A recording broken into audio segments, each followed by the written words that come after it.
Good morning students, आप सबका हमारे चैनल BMC में स्वागत है। हमारे चैनल से जुड़ने के लिए कृपया इसे सब्सक्राइब करें और बेल आइकन दबाएं, जिससे आपको नए लेक्चर्स के नोटिफिकेशन मिलते रहें। हेलो स्टूडेंट्स, आज हम शुरू करते हैं संख्या पद्धति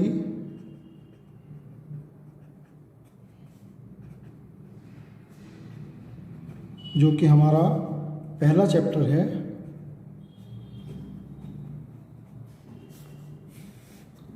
में अपरिमेय संख्याएं।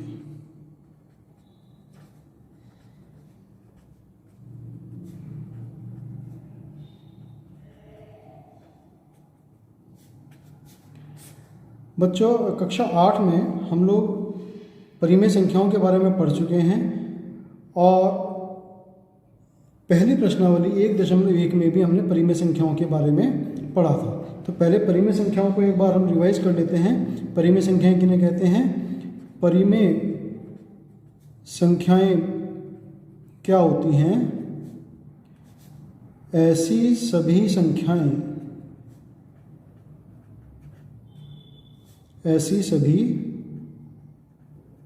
संख्याएं जिन्हें हम P/Q के रूप में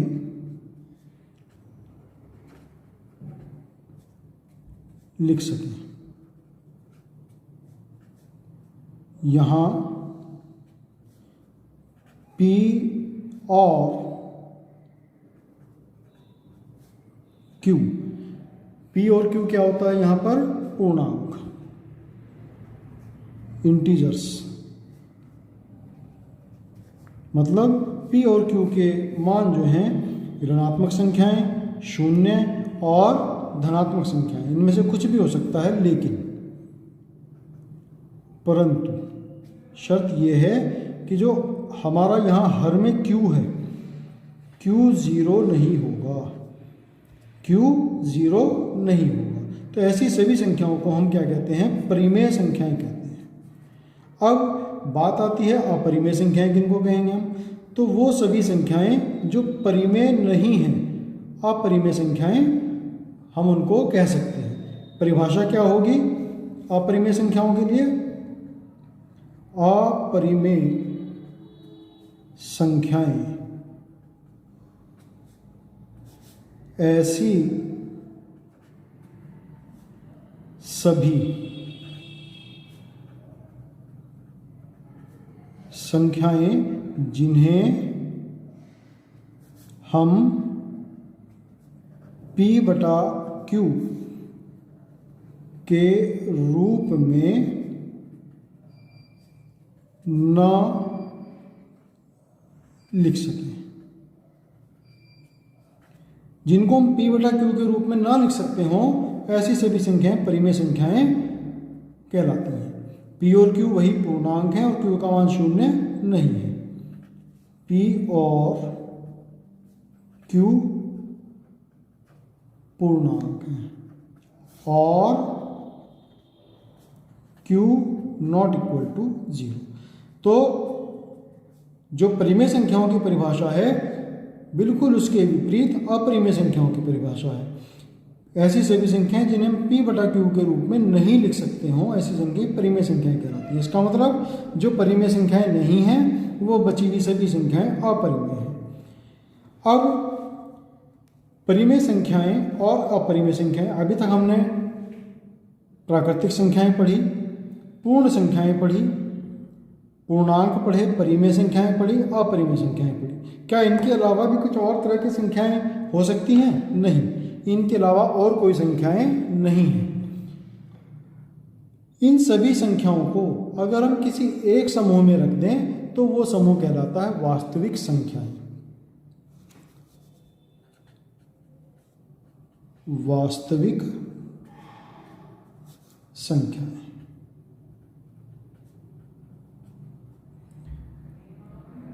वास्तविक संख्याएं, इसमें क्या क्या होता है? इसमें हम डाल सकते हैं परिमेय संख्याओं को,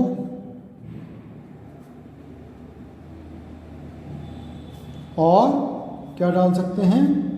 अपरिमेय संख्याओं। परिमेय संख्याएं कितने प्रकार की हो सकती हैं? हमने भी पहले पढ़ा है। सबसे पहले प्राकृत संख्याएं, फिर उसके बाद में पूर्ण संख्याएं, फिर उसके बाद में पूर्णांक। ये सभी क्या हैं? परिमेय संख्याओं के ही रूप। और अपरिमेय संख्याएं ये अलग है बिल्कुल। तो परिमेय और अपरिमेय संख्याएं मिला करके क्या बनती हैं? एक नया समूह बनाते हैं जिसको हम कहते हैं वास्तविक संख्याएं, रियल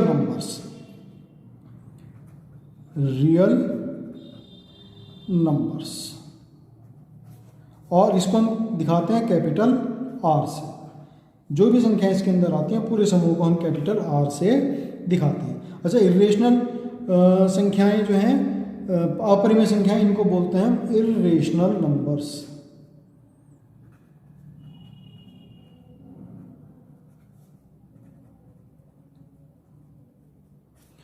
अपरिमेय संख्याओं के कुछ उदाहरण मैं लिख रहा हूं यहां पर, जैसे कि वर्गमूल 2, वर्गमूल 3, वर्गमूल 5, या यूं कह लें कि किसी भी अभाज्य संख्या का वर्गमूल।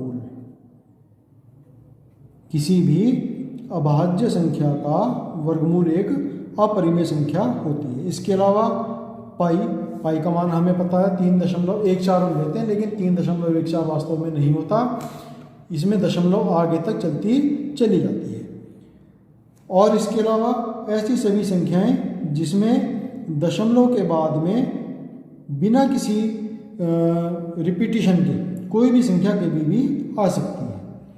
1 0 1 3 4 6 1 2 और इस तरीके से ये आगे बढ़ती चली जाएगी। दशमलव के बाद में कहीं भी हमें जो है शेषफल प्राप्त नहीं होता है। तो ये भी संख्याएं सभी अपरिमेय संख्याएं कहलाती हैं। अब इसके बाद में अपरिमेय संख्याओं का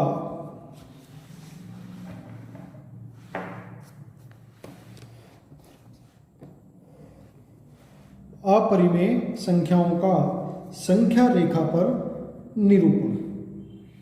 कैसे हम अपरिमेय संख्याओं को किसी वास्तविक संख्या रेखा पर किस स्थान पर, किस बिंदु पर उनको दर्शाया जाएगा और किस प्रकार से दर्शाया जाएगा, वो हम यहाँ पर सीखेंगे।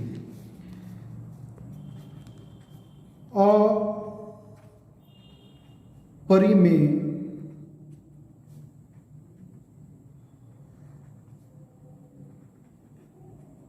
संख्याओं का वास्तविक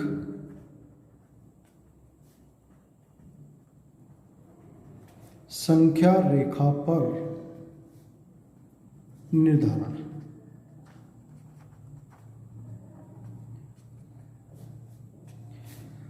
वास्तविक संख्याओं के अलावा कुछ और भी संख्याएं हो सकती हैं, जैसे कि इनको हम कहते हैं काल्पनिक संख्याएं। वो हमारे कक्षा 11 में जाकर के हम उसको पढ़ते हैं।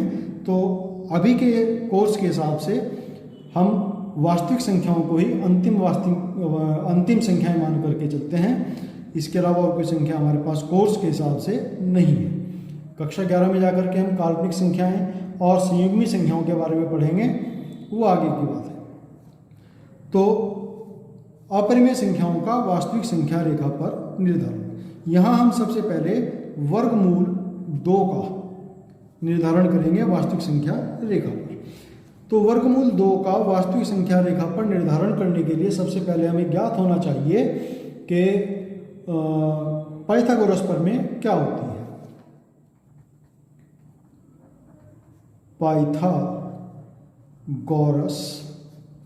प्रमेय। पाइथागोरस प्रमेय क्या होती है? किसी समकोण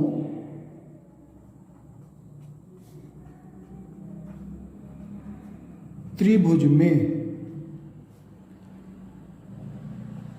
कर्ण का वर्ग, कर्ण पर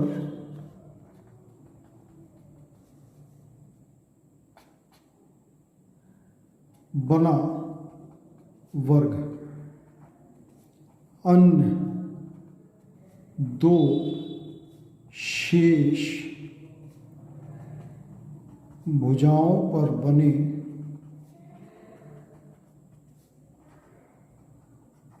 वर्गों के योग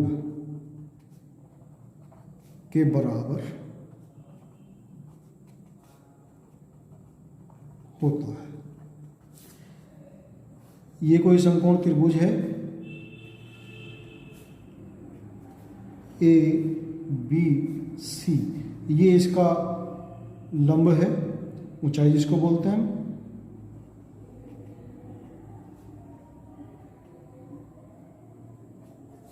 ये आधार है और ये कर्ण है। तो कर्ण का वर्ग बराबर आधार का वर्ग जमा प्लस लंब का वर्ग। तो इसका प्रयोग हम वर्गमूल 2 को संख्या रेखा पर निर्धारण करने में प्रयोग करेंगे। वर्गमूल 2 कर्ण होना चाहिए, तो वर्गमूल 2 प्राप्त करने के लिए हमारे पास लंबाई भी एक इकाई होनी चाहिए और आधार भी एक इकाई होना चाहिए। तभी जा करके अगर मैं 1 का वर्ग प्लस 1 का वर्ग करूं तो 1 जमा 1 यानी कि 2 प्राप्त होता है। 2 यानी कि कर्ण का वर्ग। तो कर्ण बराबर हुआ वर्गमूल 2। तो इस प्रकार से हमें वर्गमूल 2 प्राप्त होता है, यानी कि हमें लंबाई भी एक इकाई चाहिए और आधार भी एक इकाई चाहिए। तो चलो अब हम इसका निर्धारण संख्या रेखा पर करते हैं। इसके लिए हमने सबसे पहले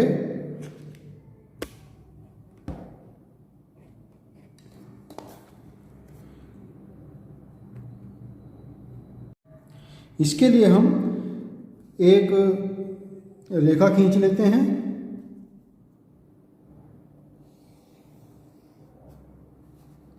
और उसमें जो है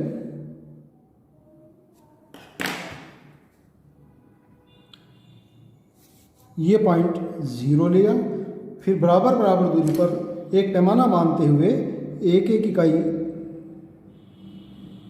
ये एक इकाई 1 है, ये 2 और ये 3 तक हमें जाने की ज़रूरत नहीं पड़ेगी। तो ये हमारा क्या हुआ, एक इकाई, 1 2 3। अब हमें क्या करना है कि इस बिंदु 1 पर एक हमें 90 डिग्री का कोण बनाना है। तो हम इसको प्रकार की सहायता से या चांदे की सहायता से, जो भी हमें सुविधा हो उसकी सहायता से बना सकते हैं। तो हम यहाँ पर प्रकार की सहायता से बनाएंगे। आप लोग इसको बनाना जानते हैं, पहले भी आप लोग पिछली कक्षाओं में इसको बना चुके हैं। तो चलो मैं बनाता हूँ। प्रकार में कोई भी एक निश्चित दूरी भर करके और प्रकार को 1 के ऊपर रखा और एक मैंने ये चाप इसमें लगा दिया।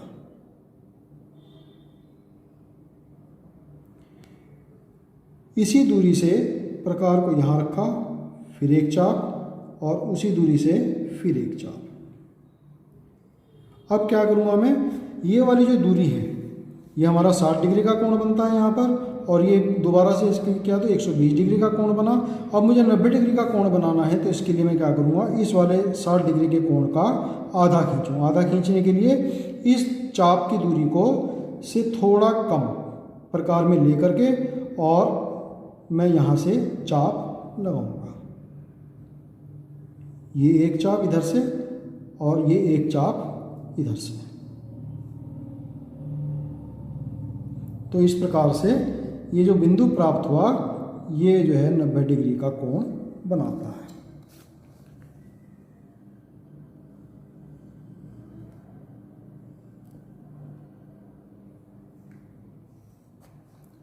इसमें मैंने ये जो 1 इकाई दूरी है इसी के बराबर ये 90 डिग्री का जो लंब मैंने खींचा है इसी के बराबर इसमें दूरी रखनी है। तो ये मैंने इसमें 1 इकाई का दूरी इसके अंदर पर निशान लगा दिया।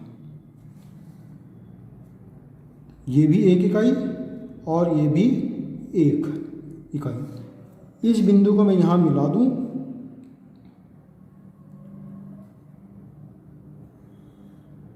तो ये मेरे को जो है मुझे वर्गमूल 2 दूरी प्राप्त हुई। इस दूरी को मुझे संख्या रेखा पर निर्धारण करना है, तो इस दूरी के बराबर मैं जो हूँ चाप ने प्रकार में दूरी भर करके और यहाँ से एक चाप संख्या रेखा पर मैं डालता हूँ, तो ये दूरी मुझे प्राप्त होती है। यहाँ ये बिंदु जो है ये संख्या रेखा पर वर्गमूल 2 का निर्धारण करता है।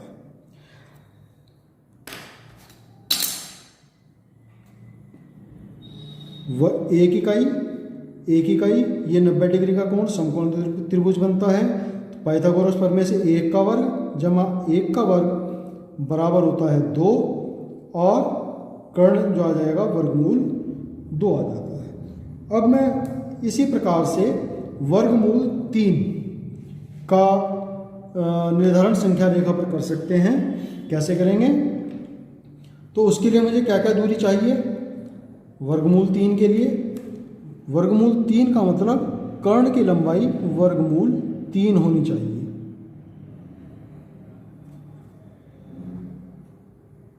क्योंकि ये जो दूरी आती है ये कर्ण पर ही आती है, तो ये कर्ण की लंबाई जो है वर्गमूल 3 होनी चाहिए। तो वो कैसे प्राप्त होगी? अगर मैं एक दूरी को वर्गमूल 2 ले लूँ और एक दूरी को 1 ले लूँ, तो अब देखते हैं A B C, A B और plus B C, A B का वर्ग प्लस बी सी का वर्ग होना चाहिए किसके बराबर? ए सी के वर्ग के बराबर। ए बी का वर्ग 1 का वर्ग हो गया प्लस बी सी यानी कि वर्गमूल 2 का वर्ग हो गया बराबर ए सी स्क्वायर। तो ए सी स्क्वायर हो गया 1 प्लस वर्गमूल 2 का वर्ग 2, तो ए सी स्क्वायर बराबर हो गया 3 और ए सी बराबर हो गया वर्गमूल 3। तो यानी कि मुझे जो दूरियां चाहिए, एक दूरी वर्गमूल 2 चाहिए और एक दूरी वर्गमूल 1 चाहिए। तो देखिए यहाँ से लेके यहाँ तक ये वर्गमूल 2 तो मेरे पास है ही ऑलरेडी, पहले से ही है, मैं पहले इसको खींच चुका हूँ। अब मुझे वर्गमूल 2 के अलावा एक दूरी 1 इकाई की चाहिए। तो मुझे फिर से जैसे मैंने पहले यहाँ पर 90 डिग्री का कोण बनाया था, इस बार में इस वर्गमूल 2 वाली जो रेखा है इस पर 90 डिग्री का कोण बनाऊंगा। जैसे पहले बनाया हम लोगों ने उसी प्रकार से आप लोग जानते ही हैं कैसे बनाते हैं 90 डिग्री का कोण।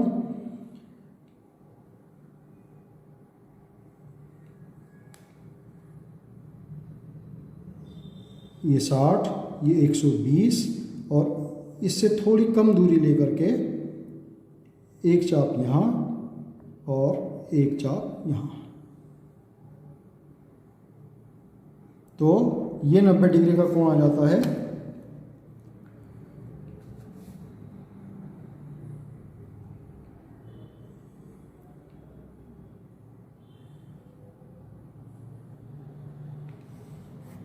इसमें मैं वर्गमूल 2 ये वाली दूरी है और मुझे चाहिए 1 इकाई, तो मैं इसमें एक ये डिस्टेंस का निर्धारण करता हूँ। ये आ गया 1। अब इस बिंदु को मैं, ये हो गया मेरा 1 इकाई, इस बिंदु को मैं यहाँ O से 0 से मिला देता हूँ। तो ये जो दूरी प्राप्त हुई, ये जो कर्ण प्राप्त हुआ वर्गमूल 3 का प्राप्त हुआ। पहले की तरह ही हमें तो इसको संख्या रेखा पर निर्धारण करना है, तो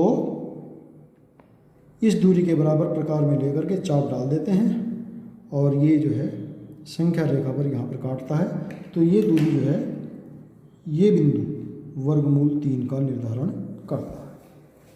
इसी प्रकार से हम लोग वर्गमूल 5, वर्गमूल 7 या किसी भी अभाज्य संख्या के वर्गमूल का संख्या रेखा पर निर्धारण कर सकते हैं। अगर आपको मेरा वीडियो पसंद आया हो तो कृपया इसे लाइक करें और अधिक से अधिक स्टूडेंट्स इसका लाभ उठाएं, इसके लिए इसको शेयर भी अवश्य करें। धन्यवाद।